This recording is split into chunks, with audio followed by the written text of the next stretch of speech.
دوستوں ایک زمانہ ہو گیا ہے، میں ان کے سامنے کچھ سوالات رکھ چکا ہوں.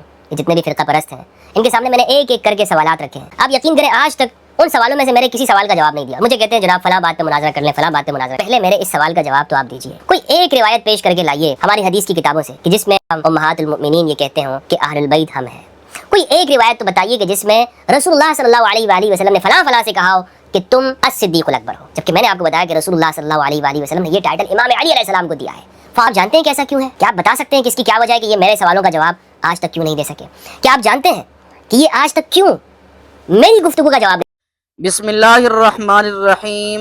یہ فضل ہمدرد رافضی سمجھتا ہے کہ میرے دلائل اتنے وزنی ہیں، اتنے مضبوط ہیں میرے اعتراضات، کہ اگر آسمانوں سے جبریل بھی اتریں تو حضرت قبلہ کے دلائل کو نہ توڑ سکے. دیکھیں، یہ کہتا ہے کہ ازواج مطہرات اہل البیت ہیں، اس پر روایات پیش کریں. تو جناب گزارش یہ ہے کہ وہ آپ کی طرح قرآن کریم کی منکر نہیں تھی. جب قرآن نے کہہ دیا تو ان کا ایمان تھا اور ہمارا بھی.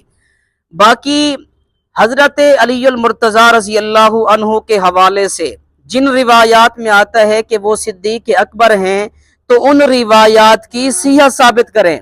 حضرت ابو بکر رضی اللہ عنہ کے صدیق ہونے پر اجماع ہے اور اجماع کے خلاف روایت متروک ہوتی ہے.